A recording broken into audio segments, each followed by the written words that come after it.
नमस्कार, मैं हूं अनूप सक्सेना और साधना न्यूज की इस विशेष कार्यक्रम में आपका स्वागत है। उत्तर प्रदेश में कोरोना संकट के चलते स्वास्थ्य सेवाएं तकरीबन चरमरा सी गई हैं। राज्य में हर दिन संक्रमण के मामले 3000 के पार जा रहे हैं। बीते 6 से 7 दिनों में संक्रमण की दर तेजी से बढ़ रही है। पिछले शुक्रवार को भी लें तो 27,426 मरीज मिले। हम आपको ये आंकड़े इसलिए बता रहे हैं कि उत्तर प्रदेश में कोरोना रफ्तार किस कदर तेजी से बढ़ रही है ये बताया जा सके। यहाँ औसतन हर दिन 1000 से ज़्यादा नए मामले सामने आ रहे हैं। उत्तर प्रदेश के बड़े शहरों में अस्पतालों की स्थिति ये है कि वहाँ पर ऑक्सीजन की आपूर्ति सही ढंग से नहीं हो पा रही है। ऑक्सीजन की आस में कई मरीज जान गंवा चुके हैं। जानकार मानते हैं कि पंचायत चुनाव के दूसरे चरण के बाद उत्तर प्रदेश में कोरोना वायरस का संक्रमण तेजी से बढ़ा है। हालांकि सरकार ने अस्पतालों में ऑक्सीजन की व्यवस्था कराने के लिए अपने 2 मंत्रियों को जिम्मेदारी सौंपी है। इसमें चिकित्सा शिक्षा मंत्री सुरेश खन्ना और एमएसएमई मंत्री सिद्धार्थनाथ सिंह हैं। ये अच्छी बात है, लेकिन सरकार तब चेती जब दर्जन भर लोगों की सांसें ऑक्सीजन की वजह से बंद हो गई। 2 दिन पहले ही लखनऊ में 2 निजी अस्पतालों ने ऑक्सीजन खत्म होने का नोटिस भी चस्पा कर दिया। नोएडा, गाजियाबाद, वाराणसी, लखनऊ, कानपुर, अलीगढ़ सहित कई शहरों में ऑक्सीजन की भारी किल्लत है। इधर खुशी की बात यह है कि केंद्र सरकार ने यूपी को 750 ऑक्सीजन का आवंटन कर दिया है। ऑक्सीजन की कमी से अलीगढ़ में 5 संक्रमितों की जान भी चली गई। आज हम इसी विषय पर चर्चा करने वाले हैं और आज आपको 2 मेहमान हैं हमारे साथ और दोनों मेहमान से आपका परिचय करा दें। हमारे साथ हैं बांदा से अशोक त्रिपाठी जी और कांग्रेस से त्रिलोक मोहन तिवारी जी। दोनों मेहमानों का स्वागत है। अशोक जी, आपने रिपोर्ट देखी है, पढ़ी है, जिस तरह से महामारी के चलते वहां पे कोहराम मचा हुआ है। कई बड़े शहरों में, उत्तर प्रदेश के बड़े शहरों में ऑक्सीजन की कमी से मरीज दम तोड़ रहे हैं। सरकार क्या कर रही है साहब? सरकार लगातार जो है गैस की आपूर्ति बहाल करने के लिए मंगवा रही है और लगातार व्यवस्था हो रही है। इसके लिए अभी उत्तर प्रदेश के मंत्री अपने कानपुर के जो अभी भरुआ सुमेरपुर जिला हमीरपुर में रिमझिम फैक्ट्री में 2000 सिलेंडर प्रतिदिन की क्षमता का काम किया जा रहा है और वो सिलेंडर वहाँ से सप्लाई हो रहा है, पूरे बुंदेलखंड में सप्लाई हो रहा है। और इसी प्रकार कानपुर जिले के लिए, लखनऊ जिले के लिए अलग अलग सिलेंडरों की व्यवस्था की जा रही है। संकट है सर अगर कितना बड़ा संकट आया उसके लिए व्यवस्थाएं तो करनी ही पड़ेगी ना। बिल्कुल सर, अगर आप जो कह रहे हैं कि सारी व्यवस्थाएं हो रही हैं, भरुआ सुमेरपुर से हो रही है, कानपुर से हो रही है, तो फिर अस्पतालों में ऑक्सीजन की वजह से मरीज एडमिट क्यों नहीं हो पा रहे हैं, क्यों दम तोड़ रहे हैं? कई ऐसी जगह हैं जहां से आंकड़े सामने आ रहे हैं। नहीं, बिल्कुल आपकी बात बिल्कुल सही है। आंकड़े आए हैं, अखबारों में छपे हैं जी, न्यूज पर आए हैं जी, और घटनाएं घटी। ऐसा नहीं कि सब हवाई हो जी, लेकिन अचानक इतने मरीज आ जाने के कारण उनकी व्यवस्था जो पहले से स्टॉक कर देखना चाहिए उसकी अस्पतालों ने देखने के नहीं किया। सरकार के सामने जैसे बात पता चली, सरकार ने उसकी व्यवस्था तत्काल शीघ्र प्रकार से करने गए। एयर से आ रहा है, ट्रेन से आ रहा है, बाई रोड आ रहा है, हर प्रकार से ऑक्सीजन की समुचित व्यवस्था की जा रही है और 1 दिन में 2 दिन के अंदर पूरी सामान्य हालत हो जाएगी। सर, विश्व स्वास्थ्य संगठन और अन्य विशेषज्ञ चिकित्सक लगातार कह रहे थे कि दूसरी लहर आ सकती है, कि कोरोना की आएगी। आप कह रहे हैं कि अब हम तैयारी कर रहे हैं, व्यवस्था हो रही है, इतने सारे मरीज आ रहे हैं। सरकार ने पहले अनुमान क्यों नहीं लगाया कि संक्रमण हो सकता है, दूसरा संक्रमण आएगा, तो तैयारी पहले से क्यों नहीं की? जब प्यास लगी तब कुआं खोलने की बात कर रहे हैं आप। नहीं, ऐसा नहीं है, तैयारी है, लेकिन एकाएक इतना बड़ा होगा ये दिमाग या सोच पर नहीं आया पाया होगा। अच्छा, आप डिमांड करनी चाहिए। आप ये सरकार उसकी आपूर्ति होती है। त्रिपाठी जी, आप ये मान रहे हैं कि सरकार अनुमान लगाने में फेल हो गई? नहीं, अनुमान कभी कभी गलत हो जाते हैं, बहुत सारी भविष्यवाणियां होती है जी। कभी कभी कहते हैं कि सूखा नहीं पड़ेगा और सूखा हो जाता है। सर, ये भविष्यवाणी नहीं है, विशेषज्ञ सर, ये भविष्यवाणी नहीं है, विशेषज्ञ लगातार चेता रहे थे। कई देशों में दूसरा चरण है, ये भविष्यवाणी नहीं है। ये ना कोई अनुमान है, लगातार विशेषज्ञ चेता रहे थे, चेतावनी दे रहे थे कि साहब दूसरा फेज आ सकता है, तैयारी करके रखिए। नहीं, ये तो देखिए ना, चाहे देश में आप दिल्ली ले लीजिए, कहीं भी ले लीजिए, गैस की, ऑक्सीजन गैस की प्रॉब्लम आई जी। और दिल्ली में ही प्लांट के बनाने के लिए पैसे दिए गए, लेकिन एक है प्लांट बना 6 की जगह जी। तो समस्याएं ऐसा नहीं है, सरकार हर जगह कर रही है, उत्तर प्रदेश में भी। चलिए आप राजनीति की बात करें, लगाए गए हैं जी जी, और तत्काल उसकी कार्रवाई शुरू है। त्रिलोक मोहन तिवारी जी, अशोक त्रिपाठी जी को आप सुन रहे हैं? जी, सुन रहे हैं। त्रिपाठी जी का ये कहना है कि सरकार पूरी तरह सजग है, काम कर रही है जी। आपका क्या कहना है? मेरा एक कहना है, सरकार सजग होती, आज ये कोरोना के केस नहीं बढ़ते। सरकार पंचायत चुनाव में व्यस्त है, हमारे मुख्यमंत्री बंगाल चुनाव में ज्यादा व्यस्त देखे, उसके बाद पंचायत चुनाव में व्यस्त देखे, जिससे यहाँ स्वास्थ्य व्यवस्था पहले ही से ही हमारा वेंटिलेटर में था। तो व्यवस्था हमारे यहाँ स्वास्थ्य की पहले ही 1400 में एक डॉक्टर होना चाहिए, हमारे यहाँ 40 डॉक्टर महोबा जिले में होना चाहिए, 24 डॉक्टर हैं। तो जिससे कि यहाँ पंगु व्यवस्था स्वास्थ्य में पहले ही हम लोग हैं। सरकार के मुखिया वहाँ बंगाल चुनाव में व्यस्त थे और यूपी के चुनाव पंचायत में व्यस्त थे। एक साल पहले उन्होंने मंत्री भी बदल दिया था, मतलब था ना वेंटिलेटर से मतलब है जी।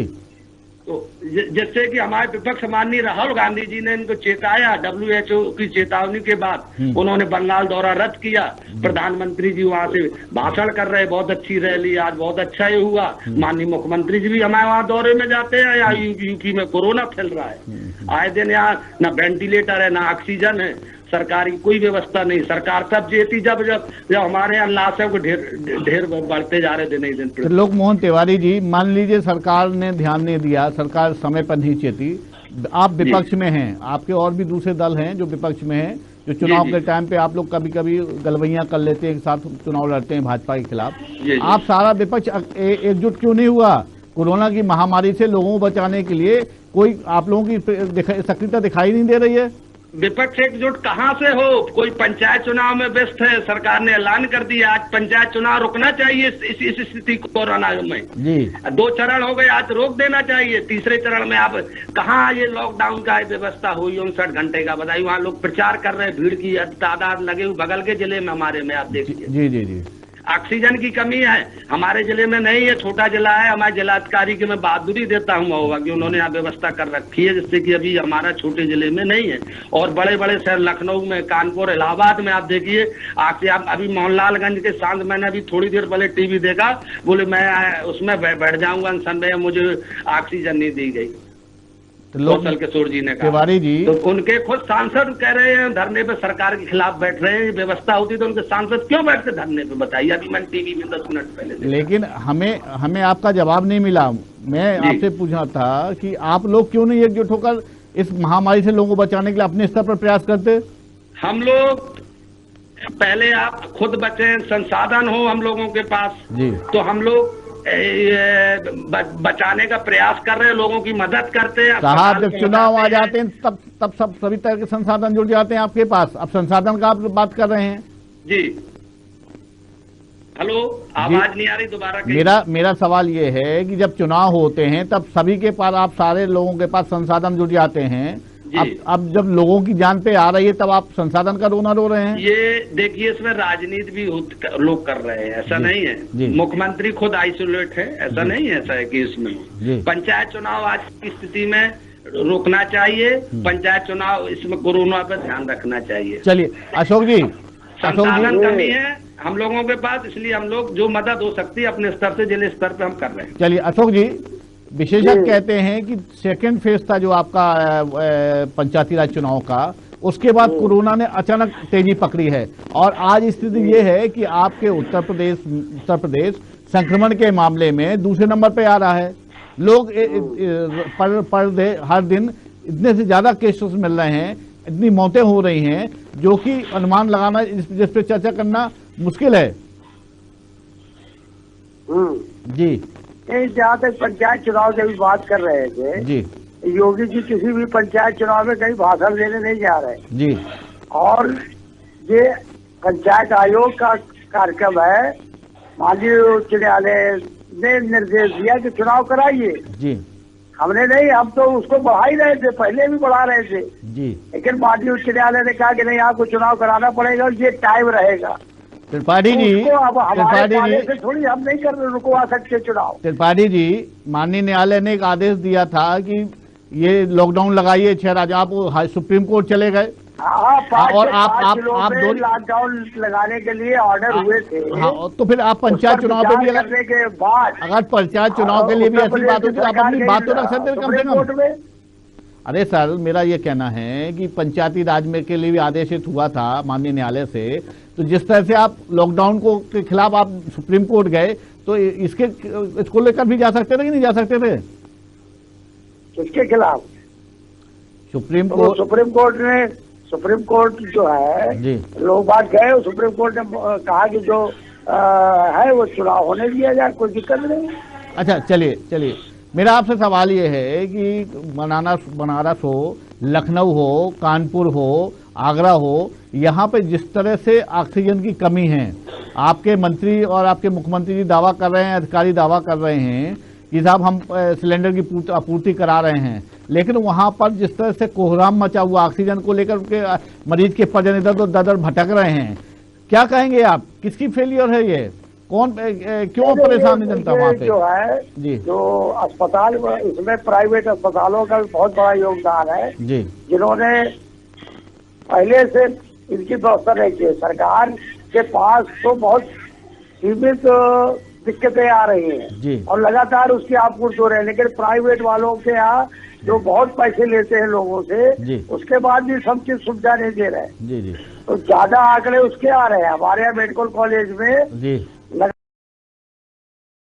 स्वयं देख रहे हैं। लेकिन त्रिपाठी जी, क्या निजी अस्पतालों पे आपका नियंत्रण नहीं है सरकार का? क्या वो मनमानी करें? आप जनता लुट रही है, आप लुटने दें? मतलब ये आप कहना चाहते हैं कि हम कुछ नहीं करते, वो लूट रहे हैं, हम नहीं लूट रहे हैं? अस्पतालों की पूरी जानकारी उनको देना चाहिए, उन्होंने दी नहीं। अरे साहब, ये जिम्मेदारी किसकी है? वहाँ के आपके कलेक्टर की है कि नहीं, जिलाधीश की है कि नहीं है, वहाँ के अधिकारियों की है कि नहीं है, मंडल कमिश्नर की है कि नहीं है? उनको लेना चाहिए, लेकिन उन्होंने दिया नहीं, और बहुत पर ध्यान दिया नहीं हमारे जिलाधिकारी या मेरा वही कहना सही है।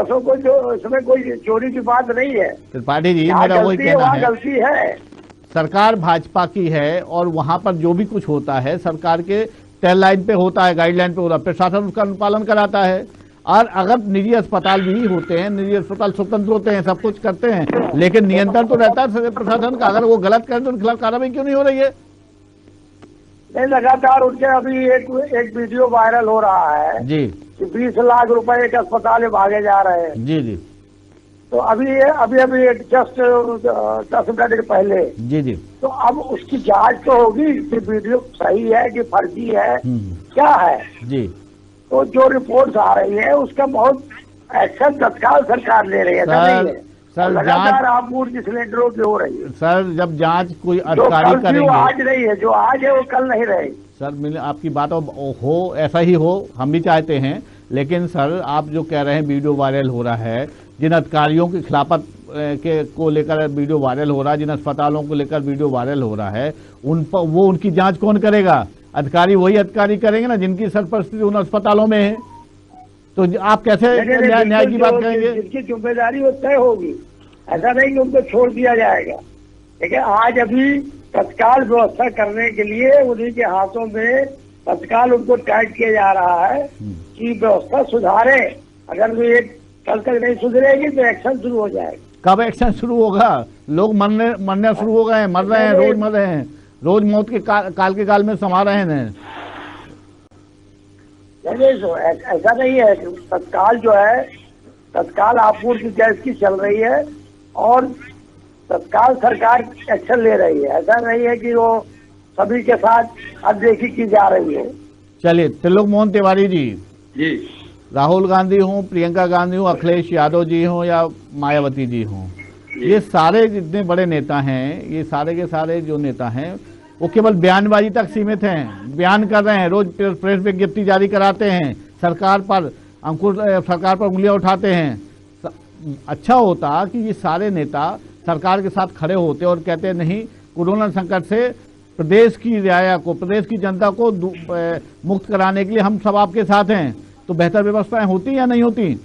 नहीं, इस संकट की घड़ी में, आपदा में हमारे सब माननीय प्रियंका गांधी जी पहले ही से ही साथ में है सरकार को वो दे रहे हैं कि इसमें ऐसी व्यवस्था हो, इधर ऐसी व्यवस्था हो, इससे कि सरकार को इंगित कर रहे हैं, सरकार को इशारा कर रहे हैं कि इधर ये कमी है, इधर कमी है, उसमें संज्ञान तो ले सरकार उनके उसमें। जी जी, लेकिन अगर कुछ नहीं हो रहा है तो एकजुट होकर दबाव बनाना चाहिए। कई और व्यवस्था है, राजनीति। मुख्यमंत्री जी, प्रधानमंत्री जी बंगाल दौरे में थे सब लोग। उसके बाद उन्होंने कहा कि महामारी चपेट में सबसे ज्यादा ले रही है, वो वहाँ प्रचार में लगे हुए हैं सब। महामारी का संज्ञान में किसी ने नहीं लिया, सत्ता पक्ष ने। विपक्ष की जो आवाज हो सकती है वही प्रियंका गांधी ने शुरू से उठाई है, तब से दूसरी महामारी शुरू हुई है। जी जी, प्रियंका गांधी ने चेताया सरकार को, मामला उठाया। जी, जितना हो सकता है, जितना हमारे पास प्रतिशत है तो उतना हम लोग आवाज उठाते हैं। उतनी ज्यादा आवाज से राहुल गांधी, प्रियंका ही गांधी आज देश में विपक्ष में सबसे ज्यादा आवाज उठाते हैं। हम इस महामारी में, इस त्रासदी में देश के साथ हैं और देश के साथ कंधे से कंधा मिलाने का हमारे नेता लोग लगे हुए हैं उसमें। चलिए तिवारी जी, मैं एक बात समझना चाहता हूँ, आपसे पूछना चाहता हूँ कि केंद्र और प्रदेश सरकार ने निजी अस्पतालों में उपचार के दर तय कर दी हैं कि इतने में इतना टेस्ट होगा, इतने रुपए में इतना टेस्ट होगा। क्या आप उससे सहमत हैं? आपके अस्पतालों में, निजी अस्पतालों में जो और या निजी लैब में जो टेस्ट हो रहे हैं, सरकार द्वारा निर्धारित रेट पे हो रहे हैं या नहीं हो रहे हैं? नहीं, सरकार तो जैसे छोटे जिलों में सरकार के ही द्वारा ही हुए जा रहे, इमरजेंसी खुली उसी से ही टेस्ट जारी है जी।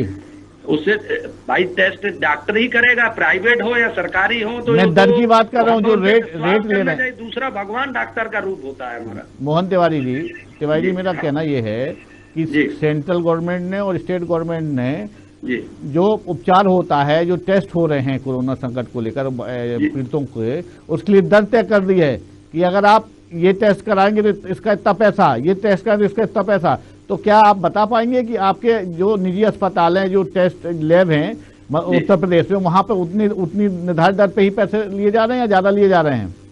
प्राइवेट अपने स्तर से लेगा, जो उसको जो रेट है निर्धारित, प्राइवेट नर्सिंग हो अपने हिसाब से लेंगे, सरकारी रेट रसीद कटती है उस हिसाब से होगा। अच्छा अशोक जी, जो समय जो मैंने तिवारी जी जो बात कही, तिवारी जी व्यापक रूप से बात नहीं बता पा रहे हैं। मेरा ये कहना है कि हमारे पास जो खबर है वो ये है कि महानगरों में, बड़े शहरों में और से लेकर छोटे शहरों में जो निजी चिकित्सालय हैं, वहाँ पे जो टेस्ट हो रहा है वो जो सरकार द्वारा निर्धारित रेट है उससे ज़्यादा लिया जा रहा है। मरीज के परिजन परेशान होकर पैसा दे रहे हैं, ऑक्सीजन सिलेंडर भी ब्लैक कालाबाजारी हो रही है। शिकायतें आ रही है, उसकी जो है कार्रवाई उन पर की जा रही है अस्पतालों को जी, और बहुत से अस्पतालों को बंद करने की चेतावनी दी गई कि आप सुधर जाइए जी। लेकिन देखना पड़ता ही है कि आदमियों को भाई जो सुविधा मिल रही है वो भी बंद हो जाए, इस समय और संकट पैदा हो जाए। ऐसे जो अस्पतालों की शिकायत आई प्राइवेटों की, उन्हें चेतावनी दी गई कि आपको सीज कर दिया जाएगा। सर तो लगातार ऐसा है कि प्राइवेट वाले तो मनमानी तरीके से पैसा वसूलते हैं जी जी, और उस पर जो है ईश्वर का, जैसे अभी तिवारी जी कह रहे थे, भगवान ईश्वर का रूप है, तो आप भगवान से रूप में चाहे जितना चढ़ावा ले क्या कर लेंगे आप। तो इस तरह का जान बचाने के लिए आदमी किस तरह से करता है प्राइवेटों में जी। आदमी जो ऑक्सीजन दे देते हैं वो आदमी मर चुका है। सर ये अच्छी बात है, प्राइवेट वाले करते हैं। ये अच्छी बात है कि विपक्ष में बैठे आपके तिवारी जी डॉक्टरों और आपकी सरकार के साथ में हैं। ये अच्छी बात है, आपके लिए भी अच्छी बात है और इससे मिलकर और कोरोना संक्रमण को निपटने के लिए और आपको ताकत मिलेगी। लेकिन मेरा सवाल आपसे फिर से है, मैं ये कह रहा हूँ, आप ये कह रहे हैं कि हम कार्रवाई करेंगे, कम से कम एक अधिकारियों को ये तो देखना पड़ेगा, अधिकारियों को ये तो देखें, मॉनिटरिंग करें ना।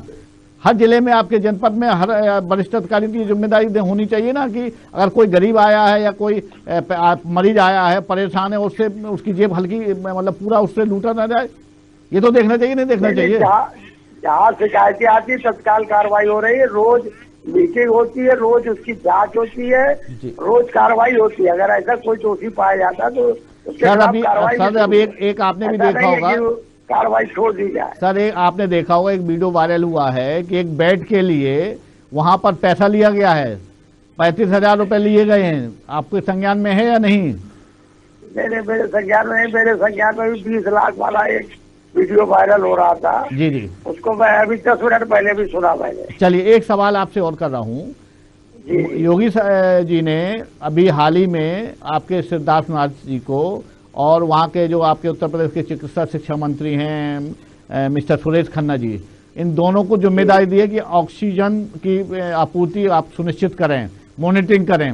साहब, आप नहीं मानते कि देर हो गई है? ये पहले, बहुत दिन पहले कर देना चाहिए। योगी जी तो इस पे ध्यान नहीं दिया और चुनाव पे प्रचार में बिजी रहे।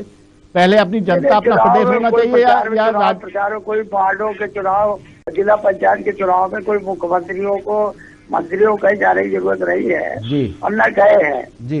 और ये है कि एकदम जो समस्या आई है जी, उसको समझने में थोड़ी दिक्कत जरूर हुई है। उसको मैं बड़े साफ शब्दों में कहता हूँ कि समझने में थोड़ी चूक जरूर हो गई है जी जी, लेकिन उसको ठीक करने के लिए लगातार तेजी से प्रयास किए जा रहे हैं और वो काबू में कल तक आ ही जाएगा।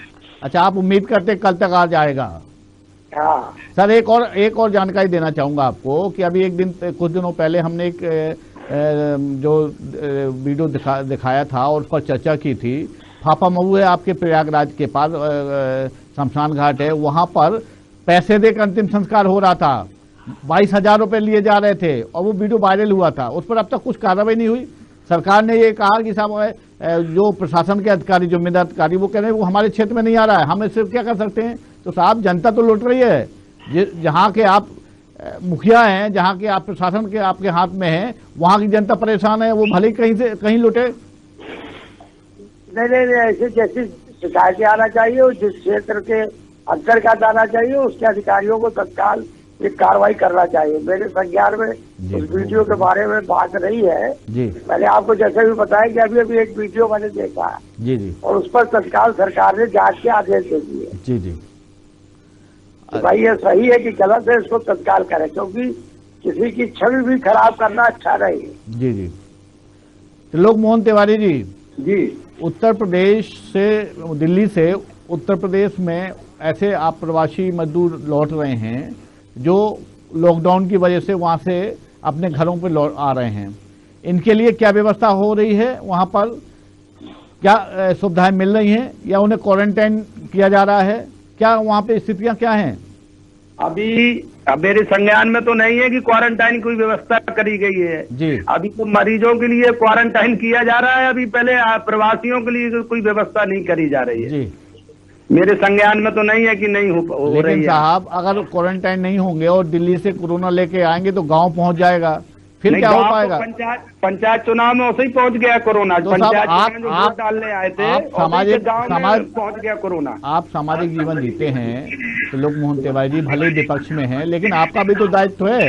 इन सारी बातों को आपको अपने जिला प्रशासन को या आपके शासन को या अपने नेताओं को देना चाहिए, नहीं देना चाहिए? नहीं, बातचीत कर रहे हैं, उसमें क्वारंटीन उनको कराना चाहिए 10 दिन 14 दिन कम से कम। जो बाहर से लोग आए संक्रमित ना हो यहाँ के लोग, जिससे कि उनको क्वारंटीन करके आगे के लिए यहाँ संक्रमितों की संख्या ना बढ़े, जिससे कि उनको हम क्वारंटीन जरूर करा। अभी व्यवस्था अभी नहीं हो रही कहीं ऐसी। अच्छा, मैं ये जानना चाहूंगा, आप क्या व्यवस्थाएं दुरुस्त हों, आप क्या चाहते हैं? क्या क्या स्टेप उठाना चाहिए सरकार को और प्रशासन को? जी, व्यवस्थाएं बेहतर हो, लोग काल के गाल में ना समाये, संक्रमित ज्यादा ना हो। नहीं, पलायन को तो हमको जहाँ है वहीं रुकना चाहिए सबको फिलहाल। पलायन से जैसे हमारे यहाँ भी मेरा सवाल ये नहीं था। मेरा सवाल ये है कि क्या आप अपेक्षा करते हैं कि तात्कालिक फौरी तौर पर राहत मिले? क्या स्टेप उठाए जाते हैं? मेरा यह है कि हॉस्पिटलों में ऑक्सीजन की व्यवस्था हो और उनका इलाज हो, संक्रमितों का उनको सही तरह से इलाज मिल सके। वो संक्रमित संख्या देने उस पर बढ़ना नहीं चाहिए, इस पर घटना चाहिए। सरकार का इस पर ध्यान आकर्षित होना चाहिए इस समय। चलिए, ऑक्सीजन की कमी पूरे देश में चल रहा है, हाहाकार मच रहा है। सरकार ने अभी ऑक्सीजन की ऐसे देश में कमी तो अभी थी, अब सरकार प्रयास अब जगी है। सरकार अभी तक नहीं जगी थी। जब हमारे यहाँ जब ढोल नगाड़े बजने लगे, जब हमारे यहाँ संकट आया, तब अब सरकार जगी। अभी तक सरकार नहीं जगी थी। अशोक त्रिपाठी जी, अंतिम सवाल आप जवाब देंगे मोहन तिवारी जी का? जी बताइए। आपने मोहन तिवारी जी को सुना? उनका ये कहना सरकार, हाँ, वो कह रहे हैं कि सरकार अभी जगी है। जी जी, ऐसा नहीं है, सरकार तत्काल जगी है जी। और जैसे कोई चीज होती है एकदम जो ज्यादा डिमांड अगर बढ़ गई, बाजार में भी होता है, अगर कोई चीज की कम है उसकी ज्यादा मांग हो जाती है अचानक। जी जी। उसी प्रकार से व्यवस्था में थोड़ी देरी हुई है, विलम्ब हुई है, इसमें कोई संकोच नहीं है जी। सरकार को जो पहल करनी चाहिए थी। अब सरकार कह रही है कि हमने 6 ऑक्सीजन प्लांट के लिए दिया पैसा दिल्ली में, उन्होंने एक ही बनाया, तो 5 क्यों नहीं बनाए? इस पर बहुत विवाद करने के नहीं। अब देखिए किसान का जो झुंड बिना मास्क बांधे लाखों लोग चले आ रहे हैं, तो ये कोरोना बढ़ा, हमारी भी तो जिम्मेदारी है भाई। आप लाखों की संख्या में आएंगे और फिर लाखों की संख्या में कोरोना से पीड़ित हो जाएंगे, एकदम लाखों सिलेंडर फिर कहा दे सरकार, व्यवस्थाएं तो होगी, आप भी तो कुछ सहयोग करिए। जी जी बिल्कुल, निश्चित तौर पर जिस तरह से अशोक त्रिपाठी जी साफ तौर पर स्वीकार करते हैं कि समझने में थोड़ी सी देर हो गई है और हमें इससे पहले ही संज्ञान में लेना चाहिए, लेकिन त्रिलोक मोहन तिवारी जी ये भी कह रहे हैं कि सरकार ने बहुत देरी कर दी। लेकिन सबसे बड़ी बात यह है कि लोगों को भी समझना चाहिए, हमें भीड़ से बचना होगा, क्योंकि संक्रमण, कोरोना ऐसा संक्रमण है जो भीड़ में बढ़ाता है, लोगों को और संक्रमित करता है। तो हमें सरकार और विपक्ष से अलग हटकर अपनी भी जिम्मेदारी का निर्वहन करना चाहिए और हमें कम से कम कोरोना प्रोटोकॉल का पालन करना चाहिए। आज की चर्चा में इतना ही, कल हम फिर से एक नए चर्चा के साथ आपसे हाजिर होंगे, तब तक के लिए नमस्कार।